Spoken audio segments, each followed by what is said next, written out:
Let me please pass the floor to our Executive Director of the Geneva Center for Security Policy, Ambassador Thomas Greminger, who will give us the opening remarks. Thank you, Christina. Dear colleagues, friends, distinguished guests, welcome to the 40th Geneva Security Debate entitled Beyond Free Trade, Economic Fragmentation and Tech Competition.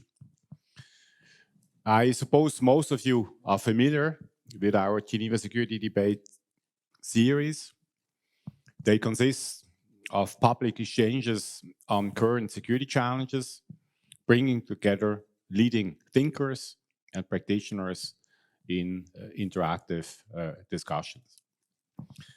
The ambition of Geneva Security Debates is to inform policymakers here in international Geneva, but as well as beyond, providing new insights and a better understanding of today's security challenges in order to build a better and more equitable, sustainable, and peaceful future.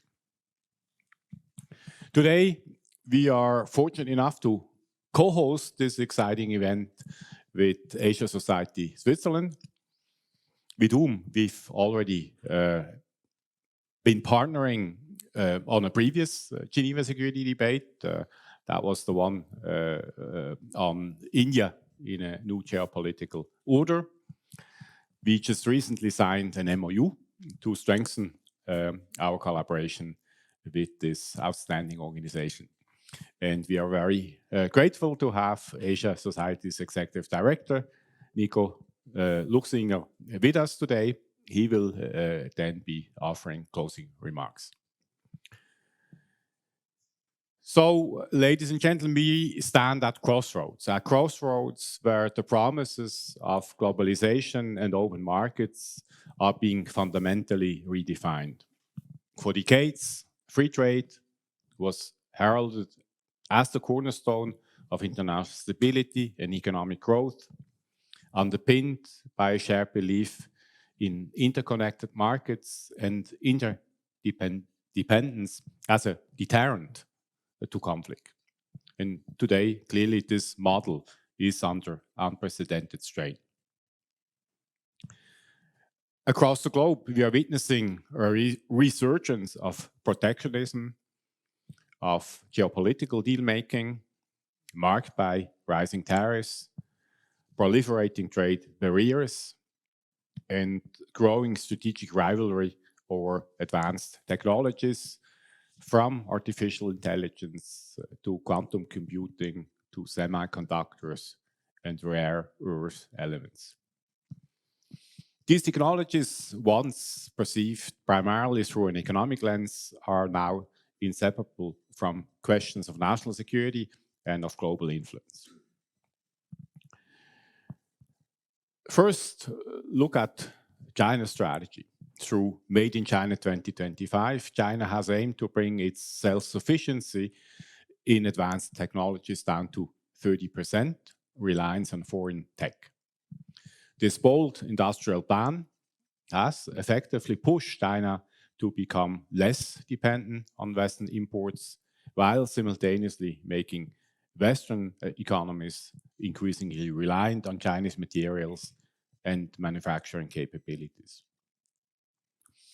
The United States counters through export controls and tariffs. Recent moves include heightened restrictions on semiconductors, a ban on Huawei hardware, aiming to stem this tech flow to Chinese competitors. Yet, interdependence persists. For instance, the US just lifted its export ban on NVIDIA's H20 chip to ensure continued access to rare earth minerals, clearly evidence of these mutual vulnerabilities. Henry Wang, a good GCSP partner, founder, president of the Center for China and Globalization, he characterizes US-China interdependence as a relationship so deeply intertwined that separating the two would be extremely difficult. It's what he calls, I'm part of you and you're part of me phenomenon, highlighting just how hard it would be to pull the two apart. Meanwhile, the US has weaponized trade tools in the digital domain, threatening tariffs on countries with digital taxes, targeting US tech giants, and criticizing EU regulations like the Digital Service Act as unfair. This framing underscores how economic tools serve as strategic levers.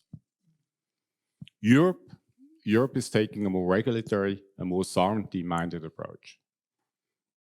Europe is also developing alternatives to reliance on foreign digital infrastructure. Initiatives like Gaia X and the European Cloud Initiative aim to create data ecosystems aligned with European values, reducing dependence on US cloud providers. The push for digital sovereignty goes further with projects like Eurostack, a proposed 300 billion euro 10-year plan to build European-owned digital infrastructure and reduce reliance on US and Chinese platforms. Switzerland is now questioning whether its historic splendid isolation, a very conservative interpretation of its neutrality, if this remains compatible with current realities, especially after the US enacted this brutal 39% import tariff on Swiss goods, heavily impacting Swiss exports in sectors like precision machinery, watches, and engineering. Switzerland is updating its free trade agreement with China, fast-tracking agreements with India, Mercosur, and others, and investing in R&D and AI infrastructure to reduce reliance on high-risk regions and secure supply chains. The World Trade Organization, a neighbor, today once the guardian of a rules-based order, today struggles to maintain its authority as bilateral and regional trade deals proliferate. As we engage in this debate this afternoon, I would like to invite us to explore some essential questions.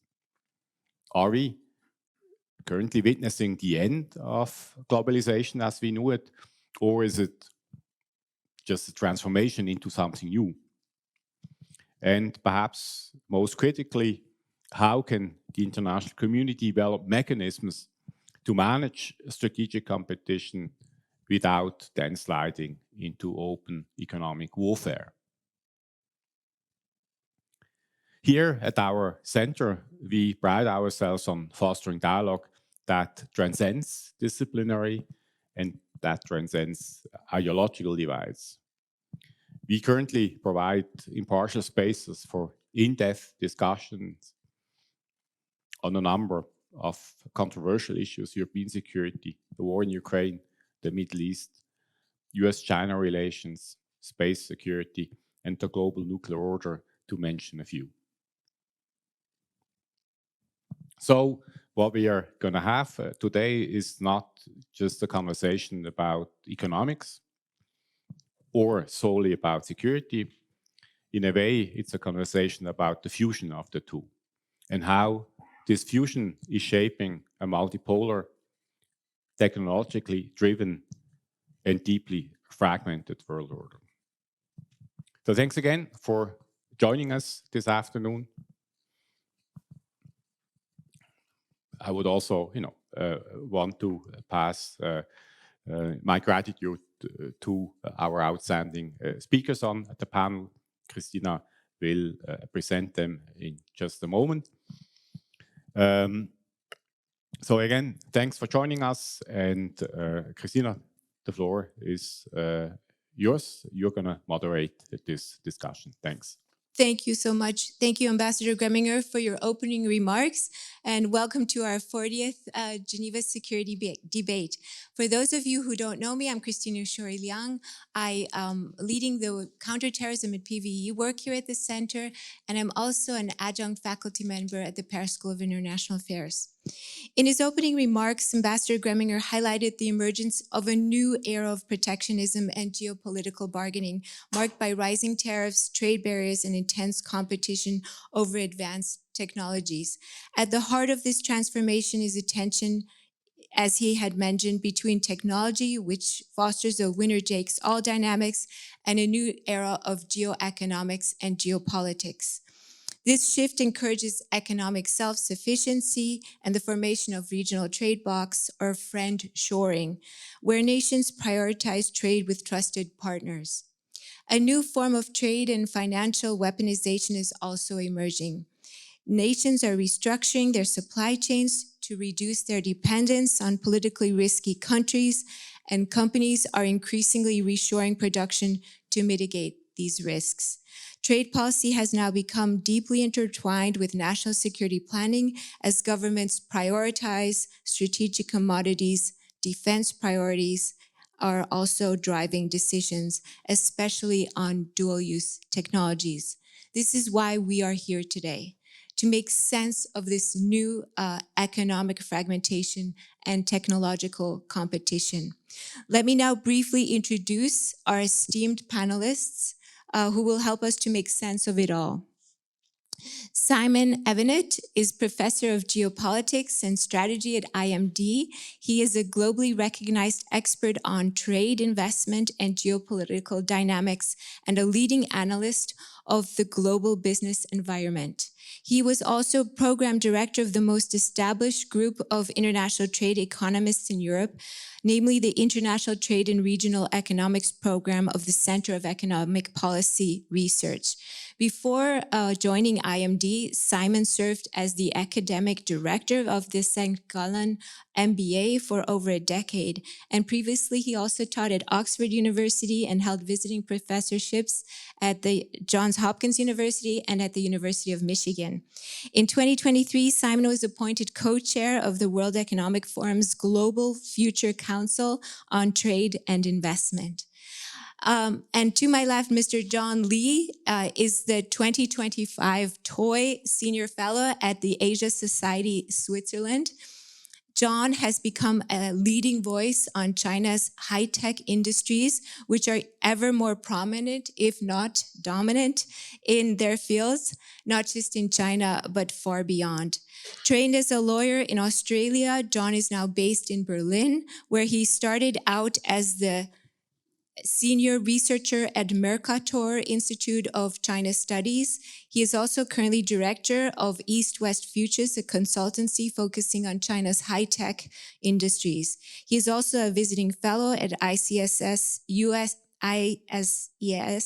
Yusof Ishak Institute, Singapore, and researcher at the Leiden Asia Center, and is co-leading the China Semiconductor Observatory project funded by the European Union. As you can see, I have some very serious people on my panel. So let me now begin the floor to give you the floor. So let me begin first just to highlight what we're going to try to cover in this very short span of time. In part one, we will focus on the status quo ante of what has contributed to this disruption in our new world order. In part two, we will focus on how the US has extended its export controls and how China has responded. And in the third part, we will try to focus on the future. So let me begin with Simon. Please describe how in the post-global trade world, how in the past global trade was conducted, and help us to understand why this has now changed. Thank you, and thank you also. Thank you very much, and also to the Centre and to the Asia Society for this invitation. Let me begin by taking a steer from Napoleon Bonaparte, who argued that if you wanted to understand a person, you need to look at the world as it existed when they were around 20. This was his claim about his generals. If you look at most business people these days, they probably came of age in the mid-90s when the World Trade Organization was created. So what was the world like when those people's formative years occurred? Well, we had a tendency, and it was an accepted norm, that governments would liberalize their markets, open their markets, compete for foreign direct investment. It was a benign regime for most multinationals. Governments actually wanted cross-border engagement. Second, we had a trading regime which was much more rules-based, where it was accepted that that these rules would define government behavior, and where governments could be taken to an adjudication body which was binding, which is an extraordinary feature of global governance. Even more fundamentally, we had a system where trade and security matters were dealt with in different silos, and everyone stayed in their lane, okay, by and large. So trade issues were dealt with down the road at the WTO or bilaterally or in regional arrangements. Security issues were, it was accepted that security interventions were occasionally, or trade policy interventions based on security concerns would happen. We have export bans, sanctions, but it was also understood that this was not to be taken too far. And while sanctions were applied against some countries, the nature of the security competition was very different. In fact, there wasn't really any security competition. The US was the dominant hegemon after the fall of the Soviet Union. So imagine your canonical business executive. They start experiencing the world in the 90s, and this is a very different world from what we're seeing now, what we've seen now. And I would point to three things which have changed things.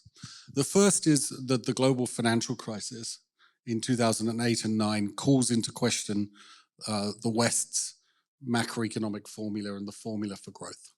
And so this discredits, in the eyes of many, the West's leadership on economic matters.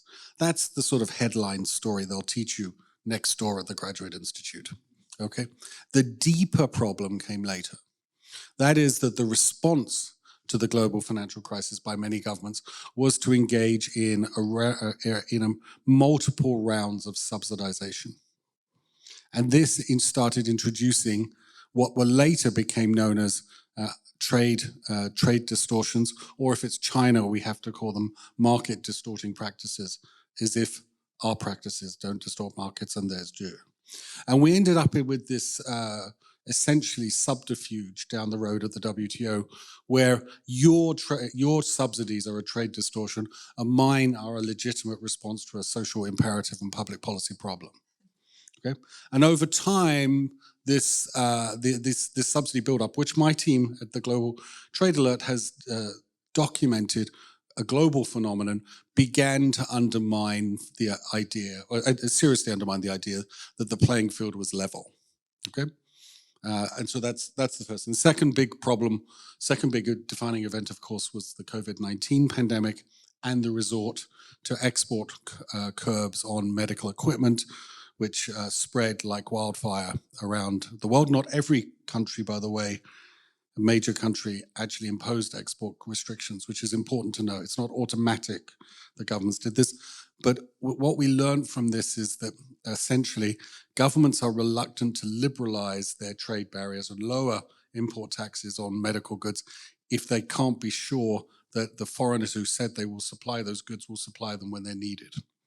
And so the systemic problem with export controls is they actually undermine the case for import liberalization and trade agreements. And this point is still, I think, reverberating around now. The third thing, which of course, the third event is the invasion of Ukraine by Russia in 2022, which absolutely shocks most of the business community. And if you talk to many business people, they will say ever since 2020, it's been a whole sequence of shocks. The cumulative effect of these shocks and disruptions has called into question the idea that there is a normal. Okay? And this is why we now have this contest for ideas to define the new normal. And unsurprisingly in this climate, many people on the security side have come forward with their own thinking about this.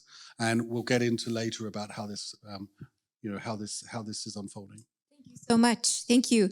So, John, how has the rise of China as a central global power and its challenge to American primacy created questions and uncertainties, especially in international business and the world trade system? Well, let me start as well by thanking GCSP and Asia Society for the opportunity to be here today. I think that the outlines of this are pretty familiar to people who will be watching this event. We are seeing now the rise of a peer competitor in every sense to the United States. I don't need to rehash factoids about the Soviet Union and the comparison in the amount of, let's call it, cross Cold War barrier integration with the old Soviet economy. But China today is a country which not only in real terms probably has an economy which is larger than the United States, but which also has accumulated factor endowments which raise serious questions about which country will have the greater influence to shape globalized industries and to dominate, if we must use that word, high-tech sectors going forward. So this is a completely unprecedented situation. And as Simon has just reminded us, our political and business classes have, and that includes all of us, of course, here in the room today, had our worldviews shaped by an environment in which that role was held very clearly by the United States.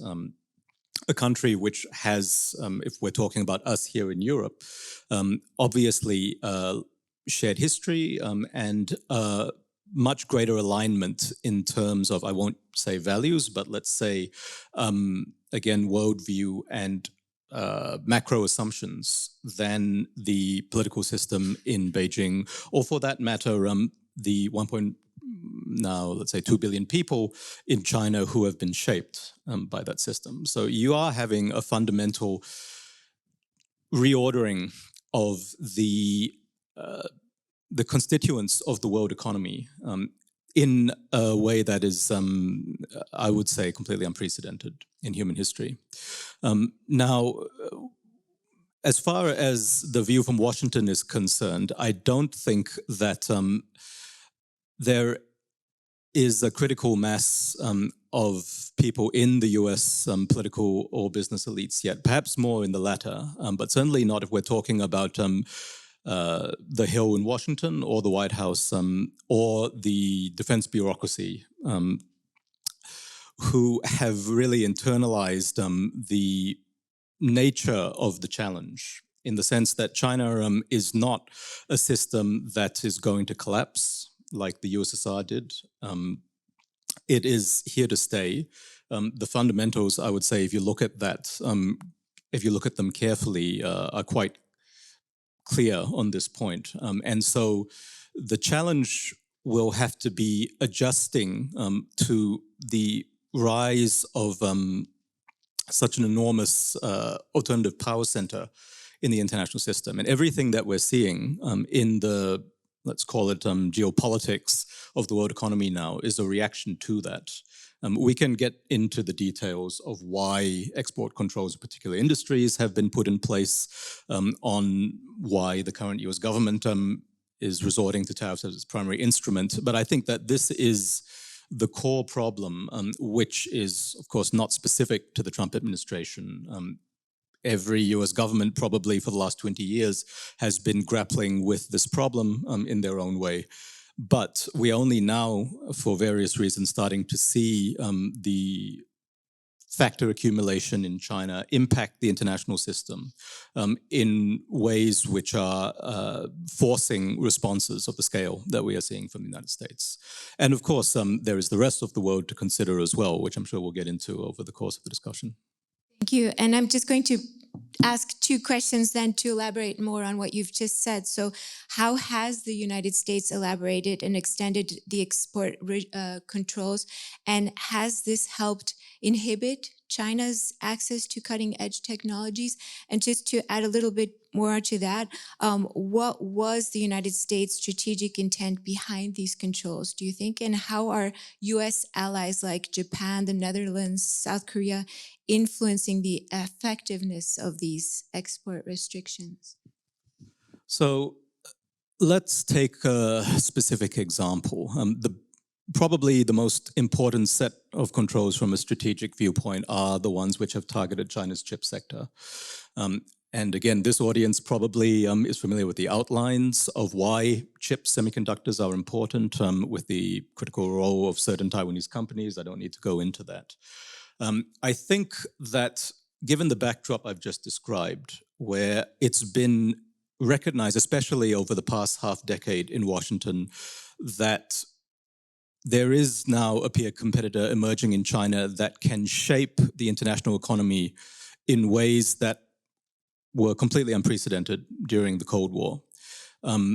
Drastic measures needed to be taken. And you can layer on this additional concerns about artificial intelligence and which country will get first, to superhuman AI and what the implications of that are. I would say actually we're seeing a significant rollback in the public discourse on that, where now the tone has very much shifted in commentary coming out of the US towards the need to compete with China in more practical applications of AI, as confidence in reaching AGI, artificial general intelligence, recedes. But certainly 3 years ago, this was one of the main arguments, that we can't let the Chinese win this race. Therefore, we need to constrain their capacity to do so.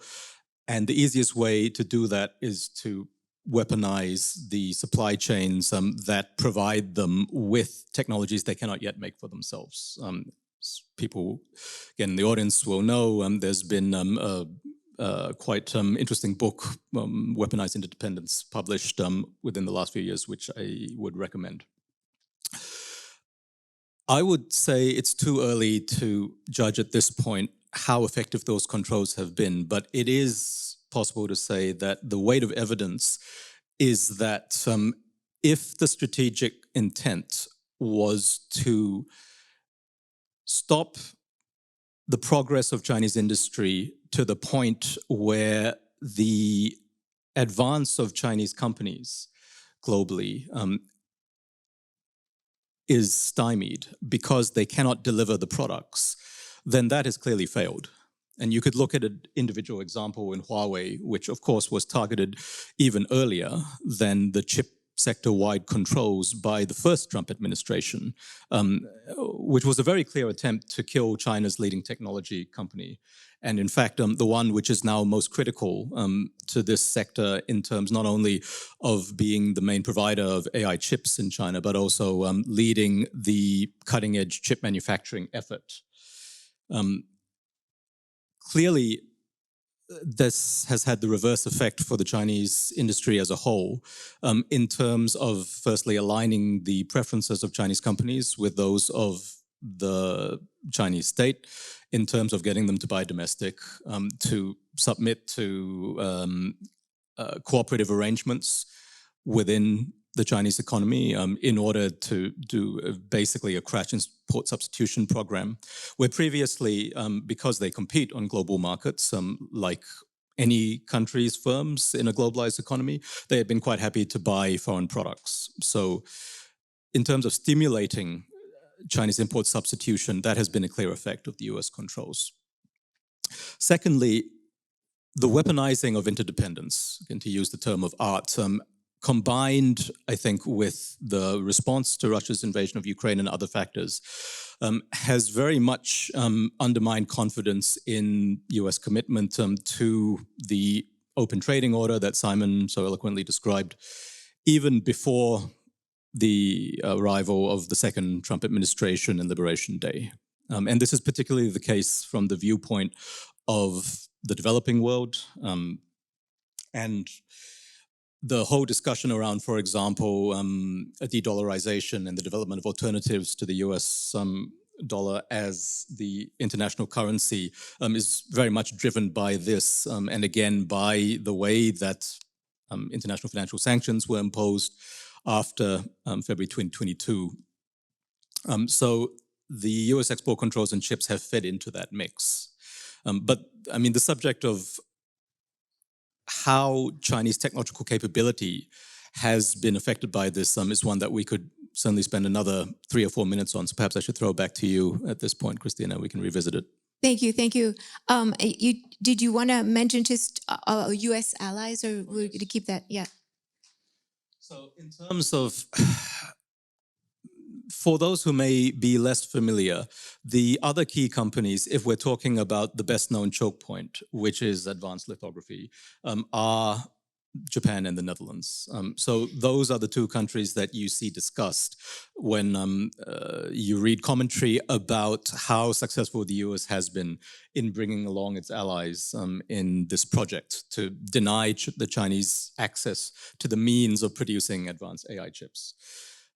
I would say that from the outside, the best judgment one can make is that the allies have been dragged along reluctantly, and they have come far shorter distance than US policymakers would have liked, which is why when the first chip sector-wide controls were issued by the Biden administration in October 22, they expressly said that we recognize this as a unilateral measure and we hope that the allies will come along. That obviously didn't come out of nowhere. And their successors have been much more blunt in saying, both in public and internally, there's been reporting on what the current Commerce Secretary has told his own people, for instance, that the US has done with the multilateral system of export controls.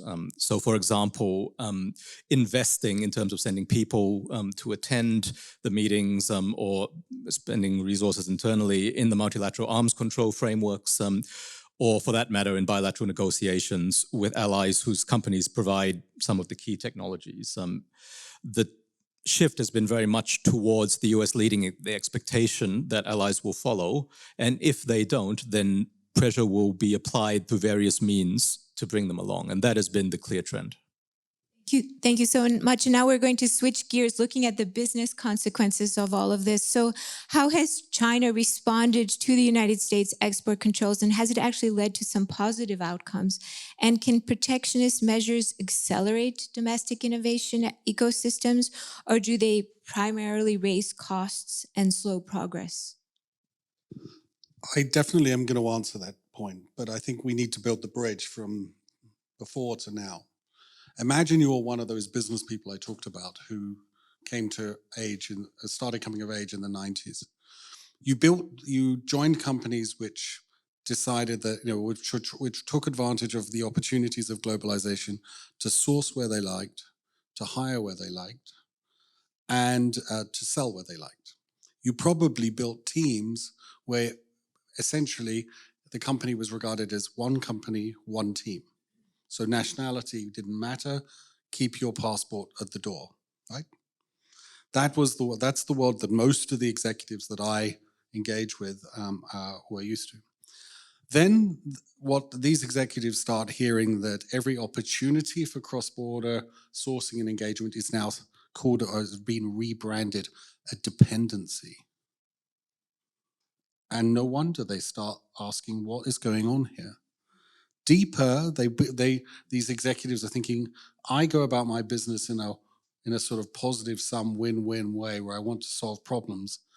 And what am I hearing instead? In fact, what they are hearing from the security community is often zero-sum or negative-sum thinking. And this is a big sort of divide that we're still, I think, trying to work through. And I think that's super important to bear in mind. This then, of course, as governments start putting in place things like export controls and protectionism, many of the canonical businessmen we're talking, or business people we're talking about, their first instinctive reaction is, well, it won't work. Then they make the mistake of thinking it won't happen or it won't last, right?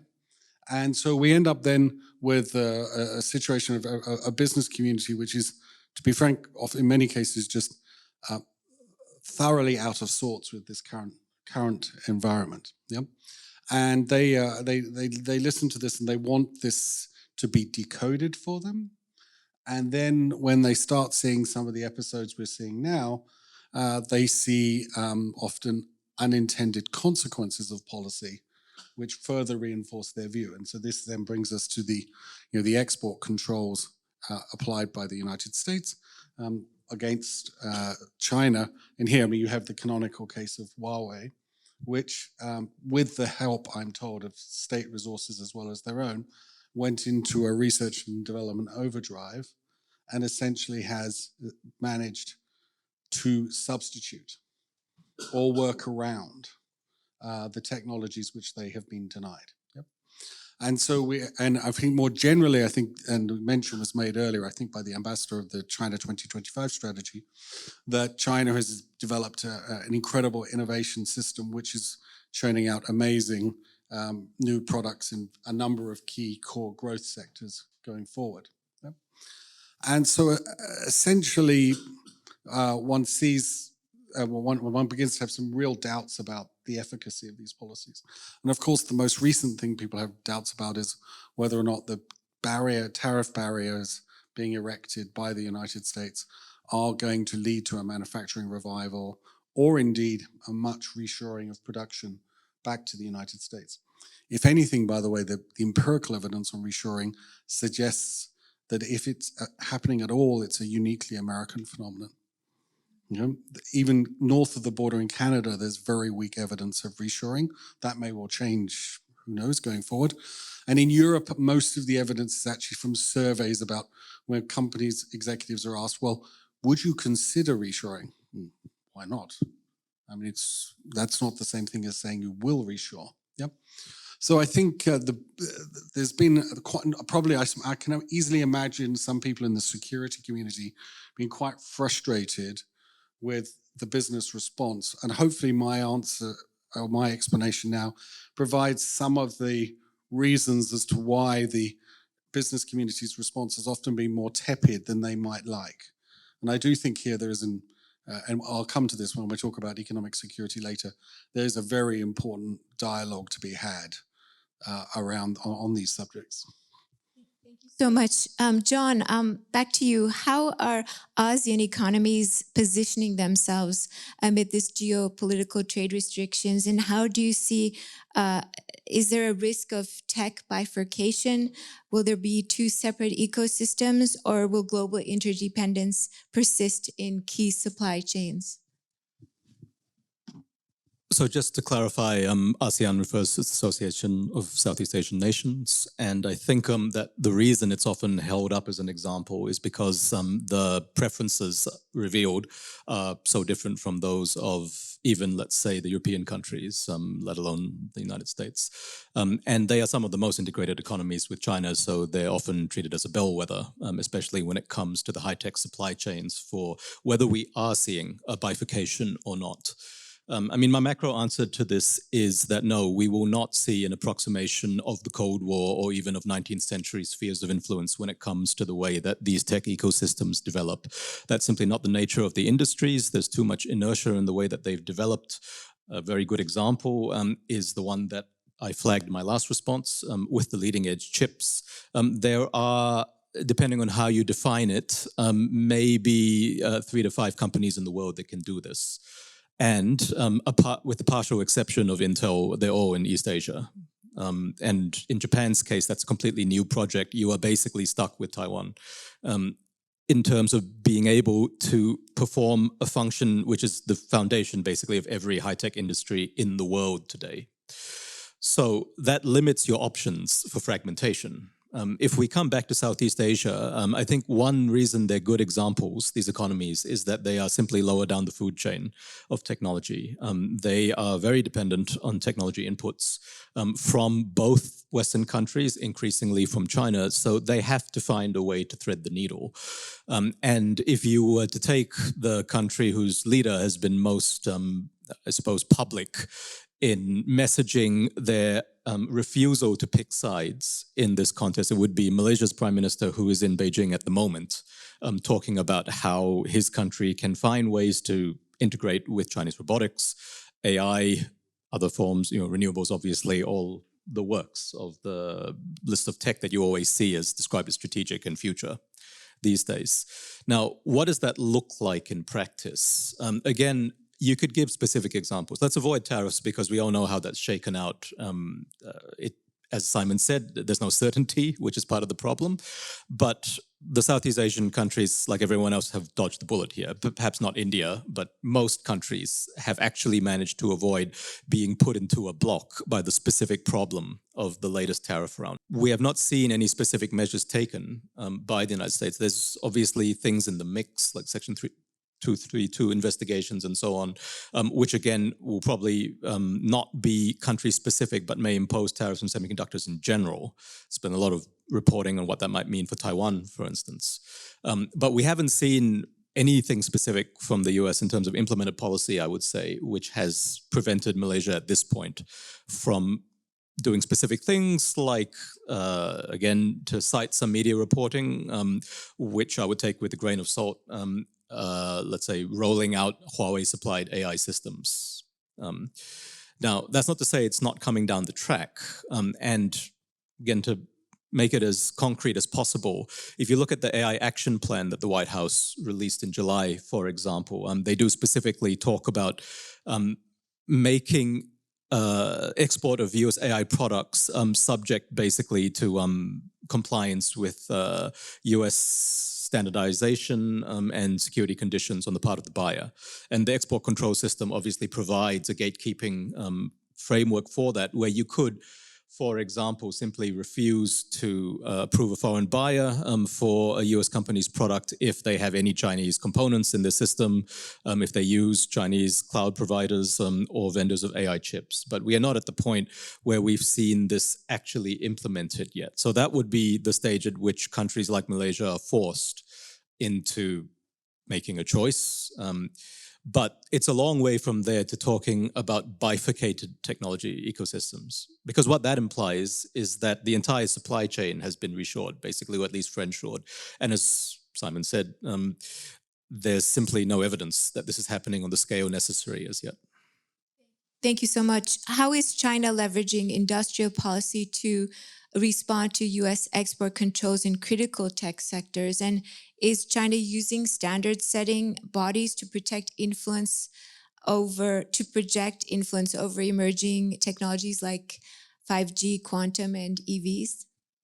So maybe I'll deal with the technical standards aspect first. This has got quite a lot of attention in the securitization of the world economy discourse over the past few years, partly because, again, of Huawei and the very specific problem of whether you should put their equipment in your telecoms networks or not.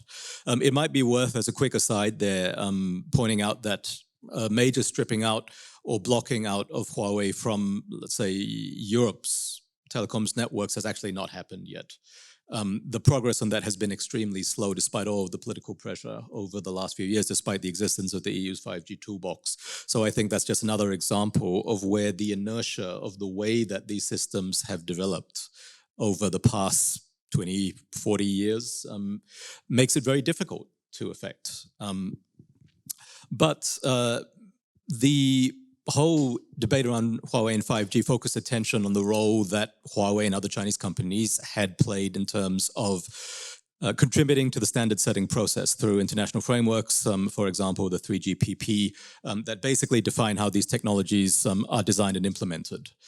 What I would say there is that in this specific case, yes, you could definitely see, I think, a coordinated effort by Chinese companies to turn up, prepared for the relevant conferences and to argue for particular solutions to be adopted. And that really caught people's attention again. But that's partly because in the past, this space has been very much dominated by European and American companies, which is exactly where the Chinese are coming from. From their viewpoint, this is simply a case of leveling the playing field, in that they feel that the dominance of Western companies in these international processes for a long time has resulted in standards which unsurprisingly favor, and this isn't to imply, a malicious intent, that's just the reality, that if you turn up with a standard which works for the consensus, then your technology will get adopted, and that does result in profit capture, or at least revenue capture by particular companies. And in the case of telecoms, it was in particular Qualcomm, one of the leading US wireless telecoms, and now AI technology providers, and the way in which their licensing regime captured revenue at global scale, and in China in particular, that prompted the Chinese to take this approach. Now, if you were to scale this out across world economy is a complex thing, but let's say, the range of high-tech sectors, I don't think that you can say that the Chinese are setting the standards. Certainly not to the point where, Chinese standards are being adopted in place of Western standards on a large scale outside of China. I don't think it's even the right frame because, again, these are international processes where anyone can turn up, where they have established decision-making processes. And of course, there's a large technical component to it. If your company is providing the better solutions or more cost-effective, whatever metric, which is increasingly the case for the Chinese players because their capabilities have simply gotten better, then, there is, if you don't bring politics into it, a good case for adopting that solution. So one of the reasons why the business community has not, if you like, towed the line, as Simon described, in terms of the reshoring project and the securitization project, is that when you have to make things work in the real world, including in terms of supply chain and cost management, as well as the technical features of the product, it's not that simple. You can't simply, because the politics requires it, come up with a non-Chinese solution or a clean network, to use a phrase from the Huawei 5G days, that is instantly implementable. And that's why, you still see perhaps half of Germany's telecoms networks using Huawei equipment, etc.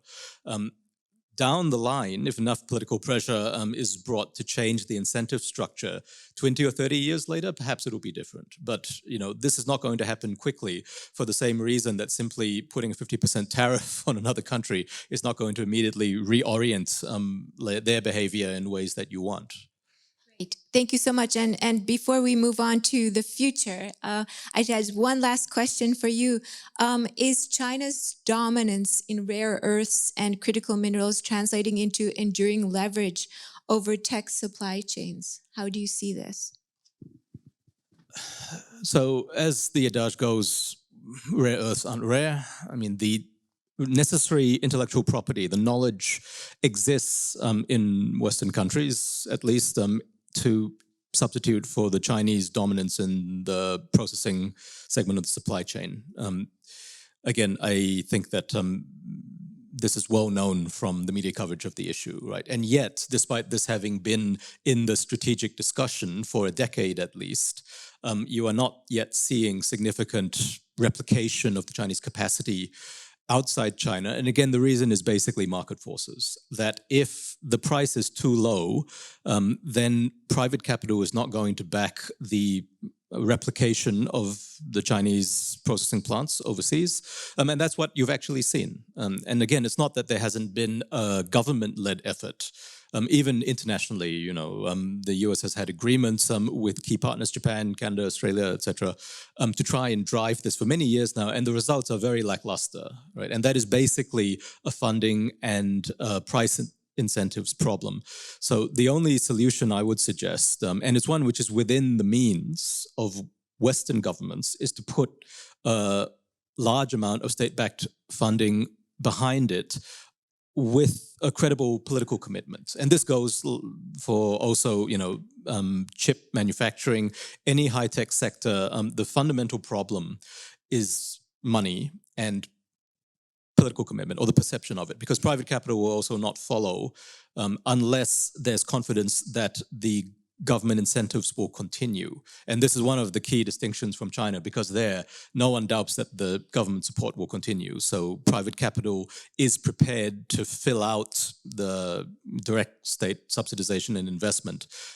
And that is the core problem, in my view, as to the slow progress of reshoring projects for large capital-intensive sectors. Thank you so much. So John, into the future. How do you see the future perhaps 5 years out? And what do you think will be the factors that will shape the global business community?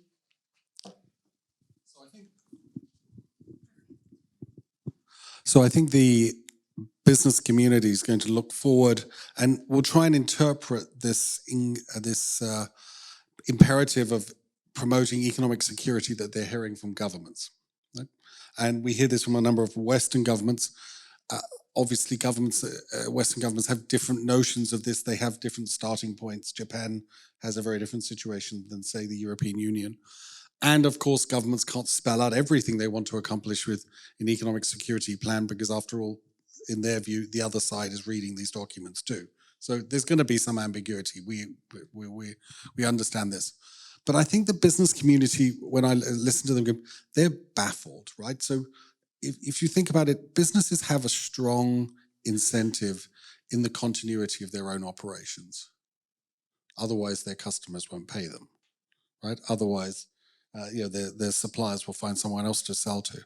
So, and businesses invest a lot of time and effort into business continuity, yet they hear governments talking a lot about the need for resilient supply chains. And there's not much sense that the governments know much about how those supply chains actually work. Okay? And this ought to be frank, an area where there's common objective. Everyone wants business continuity. But one doesn't get the sense that somehow people have found a way to talk about this. Another area where people are a little bit baffled is on risk. If you, in any business situation, if there's no risk, the market becomes a commodity and there's no profits. So when business people hear security people saying, oh, this is a risky supply chain because they source from China, excuse my French, the response is, no shit, Sherlock, right? Thank you, Sherlock Holmes, for telling me the blindingly obvious. The job of managers is to decide which of the risks which are available are ones they can manage well and where they think they can do so in a way which is profitable. Yeah. So avoidance of risk is just completely the wrong frame from a business point of view. And so this is another area where I think there needs to be some attempt to come to some type of common ground. And I think the third area, sort of looking forward a bit, is given the huge emphasis on money being put on industrial policy at the moment, and we have a team which tracks industrial policy developments. There's been a huge shift this year in money going into projects which advance national security and geopolitical objectives and away from climate. Okay? So that shift is really perceptible in the data, especially in the West, even somewhat in the non-West as well. Okay? And this then does beg the question, what will that money get? And so, John's made an excellent point about commitment. Right? I think in the case of things like rare earths and some of the other areas, that governments, if they want to get accelerated private sector responses, they're probably going to have to commit to minimum prices. Not using tariffs, because if you put 100% tariff on something, what happens if the importer just halves their prices? Doesn't make any difference. So I think there needs to be a better understanding about what the industrial policy and other policies only work if they elicit private sector responses. And understanding what drives that private sector response is absolutely critical. So my hope would be, if we're going to think about the next 5 years, is very much how do we bring together the sort of public sector, private sector dialogue on this issue, so that there's a lot more mutual understanding of, and also perhaps a better policy design based on an understanding of how business has to operate. Because let's not forget, many companies, they have a fiduciary responsibility to their shareholders. Okay, they don't have a fiduciary responsibility. I mean, that comes first. Okay? And somehow, when I listen to the security community, that central point and the others I've just mentioned is just not taken on board. Thank you so much. So what kind of policy tools could you see that could be help in these emerging markets and in order for these markets not to be caught in this new geopolitical crossfire? And do you see a role for the WTO? I just also caution you, there might be WTO people here in the audience. The WTO people know me very well, so and I think sometimes they love me and sometimes they don't. No, so let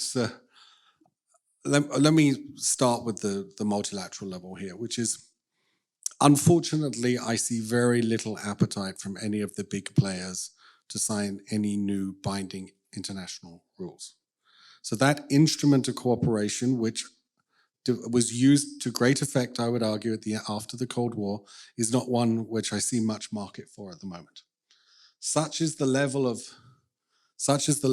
uncertainty, and I think that's almost intrinsic in an era when we're having so much technological competition combined with geopolitical rivalry. Governments will probably want to keep as many degrees of freedom as possible.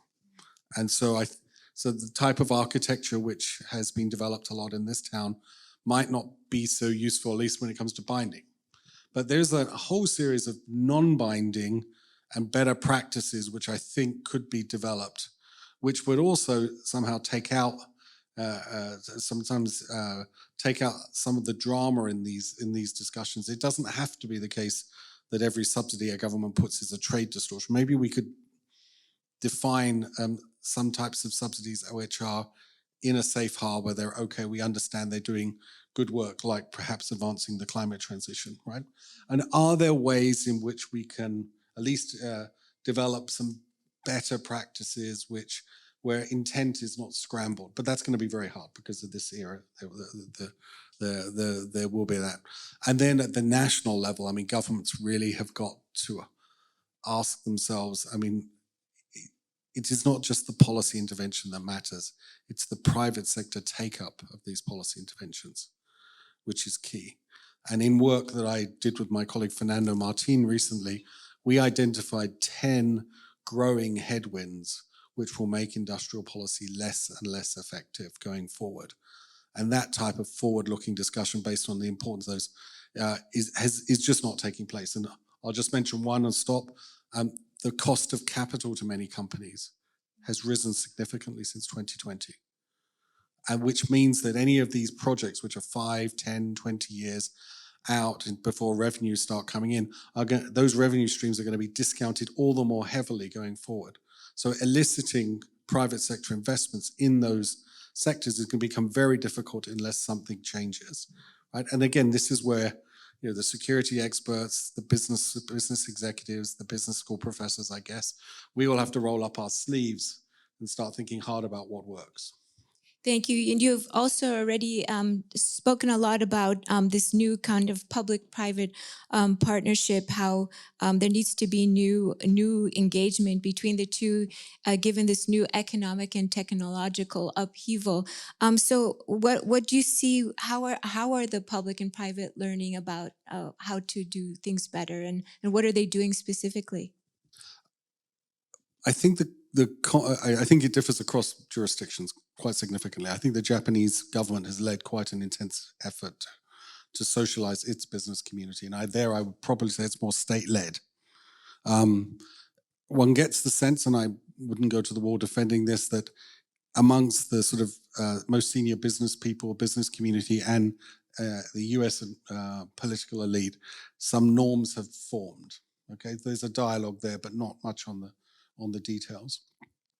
When it comes to Europe, we are very far behind on this, in this type of dialogue, and in a way, and by the way, I would give credit to the European Commission for being honest enough, at least privately to me, to say, look, we need to engage more with the private sector on this. I think they know that there's a gap. And so this is an area where I suspect things 5 years now will be much more different. There will be exchanges, maybe a bit like a Munich security conference, but for economic security, that type of thing will be happening, I expect. So I'm going to also ask you that question. Public-private partnerships, what's the best way forward? Presumably in an advanced Western economy context. I think, firstly, I'd agree with everything that Simon just said. But if perhaps you wanted to look for inspiration to the Chinese model, just to mix things up a bit,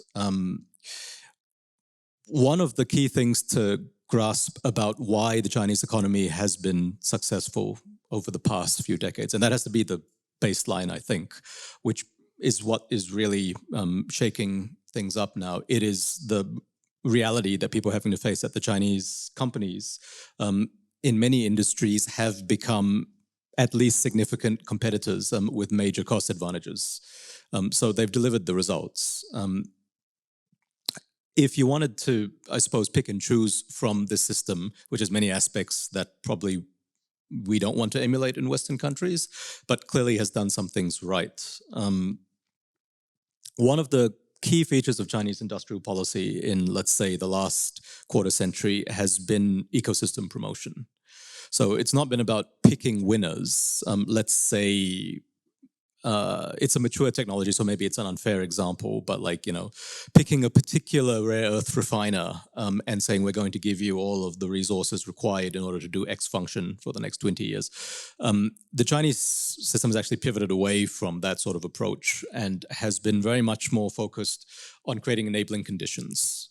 So with electric vehicles, which is another sector people read about every day, yes, you do have particular Chinese companies which have been very successful, but that's not because, they were identified 20 years ago by the Chinese authorities and given a lot of money. It's because they were able to exploit a range of factor endowments, which the Chinese state has grown deliberately over the past 20 years. And that covers the entire ecosystem, to use the term of art, everything from the inputs to the human capital to the financing available. That last element would be the weakest, I would suggest, in the Chinese system. But the point is that the environment has been created, which has allowed hustling entrepreneurs like the people who founded BYD or Xiaomi or whatever example to do what they do. And that environment has not been created in the same way, targeting the same sectors in Western countries. So we take manufacturing as an example. One reason why you're reading the stories about the dark factories in China now and humanoid robots and production lines and so on is because the Chinese state has deliberately promoted the development of all of the fill-in factors that's required to do this for 20 years. I mean, their term for this is the industrial internet. That they took a lot of inspiration from Industry 4.0, which of course people in this town will be familiar with. But they have scaled it up in terms of government support and incentives in a way that hasn't been done, I would argue, in any Western country, even Germany, where the idea originally came from, right? And that has addressed, let's call it market failure in certain critical elements, like, for example, software platforms, because you need a platform to allow all of the different elements to talk to each other, right? The robots in the production line, the data feeds, all the different sensors. That has definitely not been developed in the same way in the United States, for example. And the fact that US manufacturing productivity has been pretty much flat, the growth for the past 20 years, whereas the Chinese line is like this, at least in that specific industry, obviously not for the economy as a whole, I think owes a lot to this approach of, again, providing the enabling conditions across the entire stack. And that is one thing, I think, which definitely public policy in Western countries could target in order to provide the conditions for private capital to operate. But certainly, a public-private partnership in the sense that the state takes a big investment chunk, let's say in a major US computer chip company, which has been struggling for some years, and increasing managerial role is probably not the path forwards. That's certainly the path that the Chinese have pivoted away from over the past generation. Thank you so much. And now for a possibly more difficult question too, how is China preparing diplomatically for a potential decoupling scenarios, and what does this mean for middle powers? And what would a partial decoupling world look like in terms of cost, innovation, speed, and trade patterns? Well, I would say the Chinese have been living in a partially decoupled world for a while. I mean, I've been expressing skepticism about the idea of spheres of influence or bifurcation. But if you look at chips, for example, I mean, the Chinese, even before the US export controls were brought in, were already not being sold the latest generation of EUV lithography machines, right? So In bits and pieces, they've had to deal with a decoupled world already for a long time, and their response has been what you would expect. They leverage their scale and the various policy levers the Chinese state has, which Western governments don't, to import substitute to the best of their capacity. As far as the diplomacy goes, I would say that the Chinese have been very consistent in their messaging to the developing world. I mean, if you look at AI, for example, the clear message that went out at the World AI Conference, and the very branding of that event already is a statement in Shanghai 2 months ago, was that China is ready to share its AI technologies with the world, especially with the global south. I mean, it was almost verbatim words to that effect from the Chinese premier. And that's reflected in the AI Plus policy that they just released a week or two ago, that they obviously will play to the constituency. So in the case of the global south countries, which already feel, I would say with a significant amount of justification, that they have not benefited as much as they might have from the rules-based order as we know it of the past quarter century. It's a receptive audience, right? So they will pitch to that. When it comes to the Western countries, they will take the opportunities. And obviously, given the state of EU-US relations over the past 6 to 8 months, that has been targeted by Chinese diplomacy as well. When it comes to India, well, as we know, Modi's visit to Shanghai for the SCO meeting was pre-scheduled, but nonetheless, it again provides an opportunity, and the Chinese have explicitly said, I think Wang Yi actually before the event already had said that this is about, responding to US bullying. So that will be the message from their side. And that will be increasingly backed up with the capacity to deliver. So, for example, in terms of providing technologies that previously you could only get from the US or from a small number of advanced economies in the US camp. Thank you so much. Back to you, Simon. Senior Chinese trade negotiator Li Chenggang is scheduled to travel to Washington this week to restart trade discussions amid a newly extended 90-day tariff truce that averts steep tariffs on key goods. What are you expecting from this meeting, and who will blink first? I'm expecting nothing from this meeting, and I'm expecting nothing from the 90 days. And here we have the fundamental problem is that on the US side, the administration faces a media and analyst community that knows about China and trade, and that is fundamentally unconvinced that any deal with China is worth signing. Okay? Just watch how Fox News interviews Ambassador Greer or Secretary Luknick whenever they talk about China. There's real skepticism that a deal is worth doing. So that's on the problem on the American side. On the Chinese side, they're very determined they're not going to negotiate away either their economic governance or industrial policy. So to use the language of negotiations, where's the landing zone? Thank you. And are you of the same? Do you also believe this, or how do you see this meeting? Maybe to zoom in on the Chinese perspective, I think we need to understand this in context, right? Like every Chinese government going back to the Opium Wars and the last imperial dynasty has been focused on self-strengthening and specifically on technological catch-up with the Western countries, right? So there is a deep-seated framework that the Chinese side comes to these issues with. It's not a question about tactical negotiation over, whatever the tariff level is for X industry. Like they need to come to a landing zone where they feel that they will be able to achieve their technological self-reliance goals and their supply chain security goals without fear of critical inputs being cut off from the United States, by the United States, including by pressure on third parties, where they are not dependent on foreign markets to the point that it creates the same problem, right? And that is completely misaligned with US preferences. And again, I do not think that this is something which is specific to the Trump administration. This goes back to the very start of our discussion today. The fundamental problem is that I don't want to give the impression that this is all of the fault is on the American side, right? This requires both of these two giant economies and the classes that lead them to find a way to coexist. And that requires them to change some fundamental elements of their worldview. I mean, that is the political problem at the bedrock of this. And unfortunately, I have to agree again with Simon that I don't see much evidence of this. We could go into the Chinese side, but certainly for, I imagine, most people here being more familiar with the US side.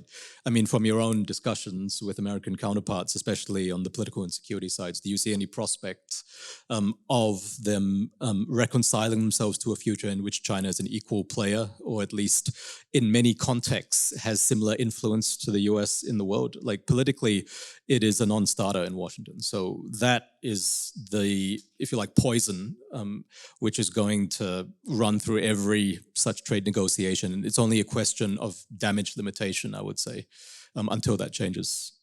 Thank you so much. And now I'm going to open the floor to questions. So who would like to ask a question? Please be very precise so we can have several. Please, the floor is yours.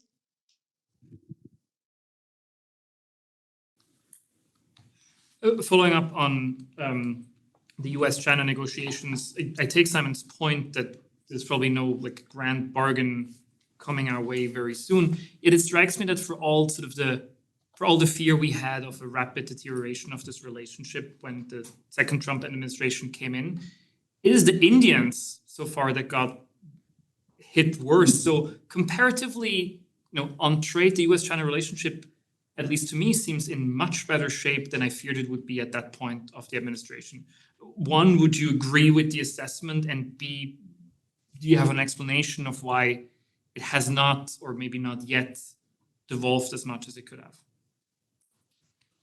So I agree that the relationship between the US and China has recovered somewhat from the April-May phase, where things were really out of control. The reason why, I think there's actually two. One, I think the utter shock of the United States. China retaliated aggressively on tariffs and then followed it up with actions on rare earths and rare earth magnets, which their businesses communities, the American business community, and I should say the European business community too, were very quick to point out just how vulnerable they were to those types of restrictions.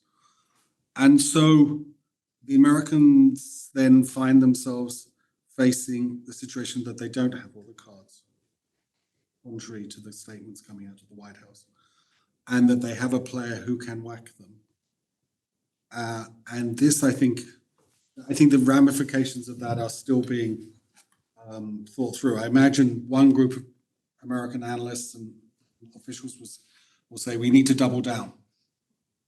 This is exactly why we have to be the primary power. And then there will be another group who turn around and say, okay, what is the type of accommodation that we can come to, a little bit along the lines that John was suggesting. And I think that learning process is still underway in Washington. You hear much more about the first group than the second group. But I would hope that there's some type of debate about how these two big players can get along. Thank you. Did you want to add to that, John? Oh, no, no mic. No mic, Okay, it's up. sorry, yeah. So just to refocus the question, Nico, this goes fundamentally to the US approach or to so rather than India's particular role. Yeah, I come back to my previous point, which is that ultimately, let's not try to pass what the priorities for the current administration are. Right? If you take as a premise that there is a grand strategic plan here, the question has to be a management system rather than a resolution. Because certainly I think the thinking, although they didn't quite put it this way, with the Biden administration's controls, which, let's again put this in perspective. The entire Chinese microelectronics sector was supposed to be constrained. I mean, if you've looked at the chip sector in detail, you realize what a fantastical project this is, because it is such a large and complex supply chain, even on its own terms, before you start connecting to it all the industries built on it, that I would say there's a technocratic problem where the US government doesn't even have the resources to do this properly. And that's one reason why the controls weren't optimized and they had to continually issue new ones to plug gaps, because they didn't understand the problem to begin with. But the premise was basically that the effect would be, if not collapse of the Chinese system, at least a permanent lag in Chinese capabilities. I mean, this was actually articulated, right? Jake Sullivan said this in public, that we want to, perhaps it's unrealistic to freeze them in place, but we want to keep them permanently behind to the point where they are not a serious competitor, not just in the military strategic sense of being able to, run their military with superhuman AI, but also that, Huawei is not an alternative choice to whatever. I mean, the Americans don't have equivalents now, but let's say Nokia or Ericsson. But for the reasons we've been through today, that is not a realistic goal, I would say. So the goalposts have to be shifted to the point where you are talking about risk mitigation and coexistence, not about winning and losing races, in X tech sector or in X, arms vertical. And perhaps I can give a specific example here. There was a piece which was co-authored by Adam Segel in Foreign Affairs a few months ago, which provided some proposals for this. I mean, it was titled, as I recall, What if China wins the AI race? But I think the idea was to shift the whole discussion, so we're not talking about a race anymore, but about coexistence with the Chinese. So how do we manage a world in which a lot of other countries have chosen to import Chinese AI technology? And there were specific ideas which were put out there. For instance, intermediate software layers. If you're using a Chinese AI model as the base, then perhaps you can put a software layer on top to control the downstream effects if suddenly there appears to be a security concern. But the idea that there's not going to be a Chinese AI model there in the first place is becoming increasingly unrealistic. I mean, like the last good survey I saw on this showed that DeepSeek is the most popular AI model globally, at least as far as open AI models are concerned. And that, and this was a global survey, more than half of the respondents said that they were quite happy to use Chinese models, at least if they were hosted outside China. And a quarter of them, even if they were hosted inside China. So that, I guess, might give some, a glimmer of hope that there's potential to change the discussion in Washington as to what the desired end state is here. But, until we get there, then there is no really good approach to this, would be my opinion. Great. I just wanted to add some facts just briefly, I think, to add more context to this what we were discussing. But I think it was a Singaporean diplomat, Kishore Mahbubani, just recently said that in 1980, the combined economy of the EU was 10 times larger than the Chinese economy.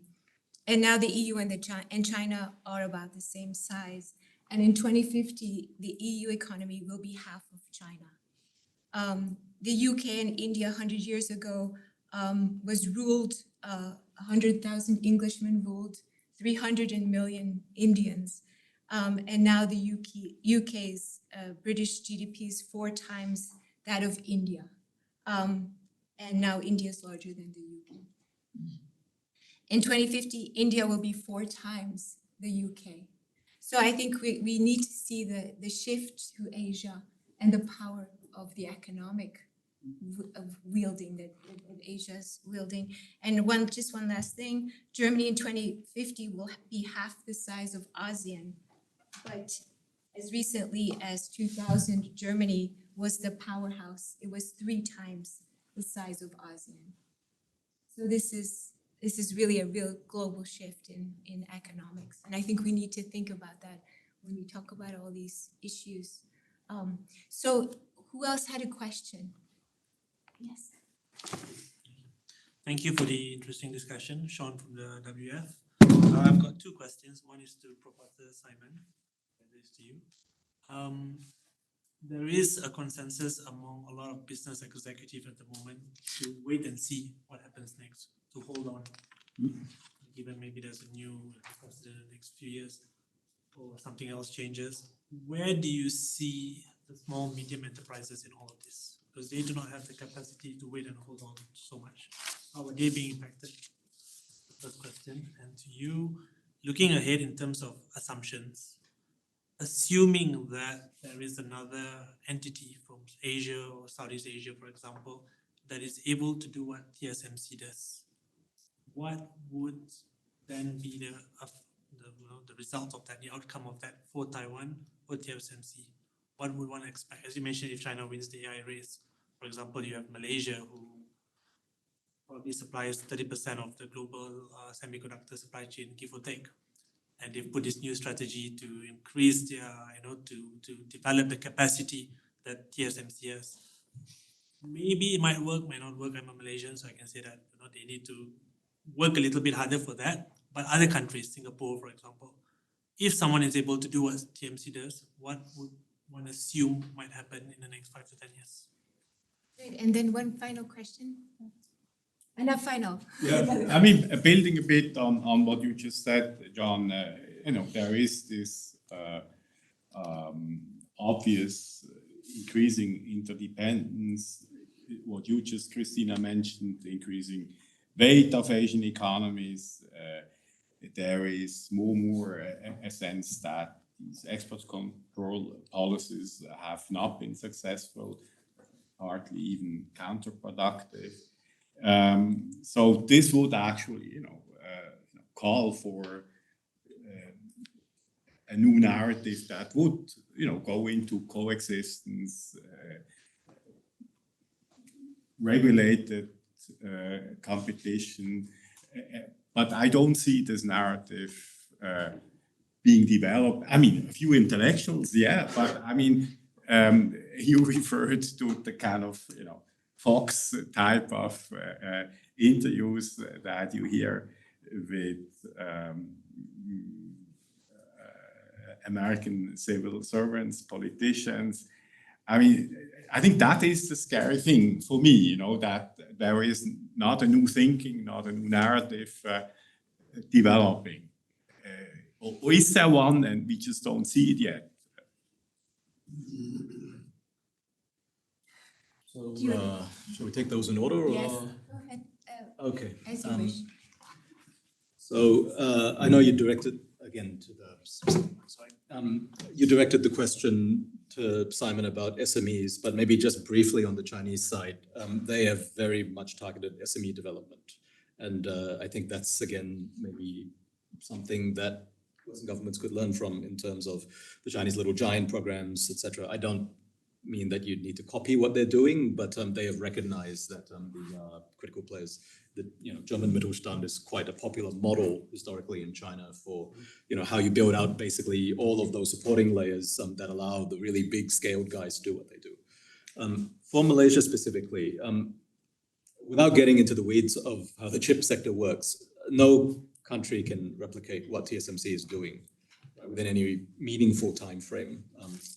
The US haven't been able to do that. I mean, that's what Intel was trying to do for the past half decade, and we can see how that started and how it's going. With Malaysia, the current government's policy, I know that it mentions chip fabrication, but I don't think that they have any expectation that they compete at the cutting edge. They simply have recognized that it's a high value adding segment, and they have some base to work with. Most of, not spending too much time on this one country for the whole audience, but most of what Malaysia does is historically the assembly, test, and packaging. There is a decent amount of chip making there, but it's at so-called older, mature tech process nodes. Where a country like Malaysia can play more at the cutting edge is with the design and the more software heavy, less capital heavy functions. Though that said, the government has reportedly spent the equivalent of about $250 million on the licensing deal for intellectual property from ARM, right? So that's, I would say, fairly capital intensive. But you are seeing results in that Skychip, for example, announced their new AI chip for edge applications, so not competing head to head with NVIDIA, but for enabling things like smart manufacturing, more intelligentized agriculture, all this sort of thing. Right? A Malaysian company has announced a mature design for a chip on that in the last week or two. So that's more where especially the developing countries can play, right? But replicating what the most advanced tech companies in the world do is very difficult for a whole bunch of reasons. TSMC is only the most salient example. But I mean, why does Europe not have a Google or an Amazon? Can Europe create a Google or an Amazon? Like, it is actually a problem of comparable magnitude. I would say that policy has to be realistic. And if, again, just to close on this, you look at the audit report that the ECA did, the European Court of Auditors, on the EU chips strategy earlier this year, this is what they said, right? That the goals have to be realistic.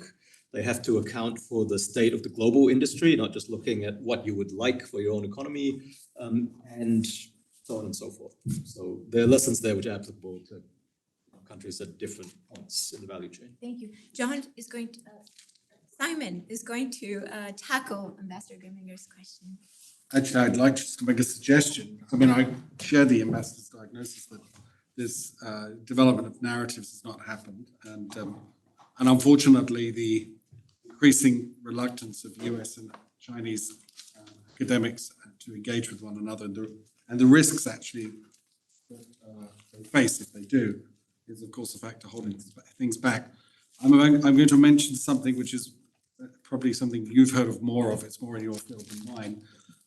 And I know from some colleagues who've tried to follow international relations, they debate how important this was.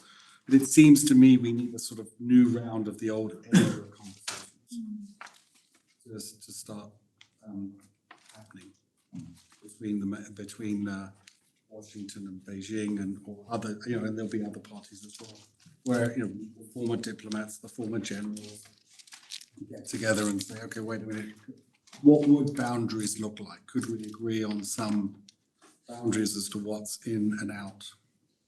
And can understanding start developing there? And then that might lead somewhere. Thank you so much. But I think for this, you would need to have leaderships in both capitals that would at least implicitly encourage that to happen. And I think that's currently not the case. Thank you so much. I'm going to close this part and now pass the floor to Nico Luxinger, who is going to the Executive Director of the Asia Society Switzerland. Will you use a microphone? Kindly going to give us our closing remarks. Thank you so much for coming. Thank you so much to the Geneva Center for Security Policy, Ambassador Grimminger, both for hosting us today, but also for the wider partnership that we really very much appreciate. Asia Society Switzerland's mission is to foster Asia competence. And what we mean by that is the ability to understand the role of Asia and the role of Asian powers to influence the world. And I think because of this mission, we actually have an interest in conversations that aren't just limited to what's going on in Asia, but are really sort of taking a global view. And today was quite an excellent example of such a conversation where we touched on Chinese influence in global standard setting, which I think is a largely overlooked topic that we should discuss so much more. But also I think what John said towards the end, this idea of focusing on risk mitigation and coexistence and not sort of be too obsessed about the winning and losing, I think is a really good frame that we try to promote. So thank you again for having joined us today. If these are the kinds of questions that you're interested in, and if you do have an interest in Asia, which I'm just going to assume you all have because you should, I do invite you to engage with the Asia Society Switzerland. We're a small, but I think fairly active organization here in Switzerland, based out of Zurich, but increasingly in Geneva. You find us on all the platforms that you would expect to find us. And both me as well as my colleague Rebecca Farner, who are both here, are happy to talk to you afterwards as well. Let me close with a big thank you and a round of applause to both Simon Evanet and John Lee, as well as to Christina Shori-Liang for excellent moderation. And we have a tradition at the Asia Society Switzerland where we want to give people something small. And I've been doing this for 10 years now. And I always tried to come up with sort of this brilliant idea of a clever gift. And at some point I just gave up and it's like, well, we're Switzerland. We'll just give chocolate. Everybody likes chocolate. So chocolate it is for all of you, with our thanks again. And thank you everybody for coming, and have a wonderful afternoon.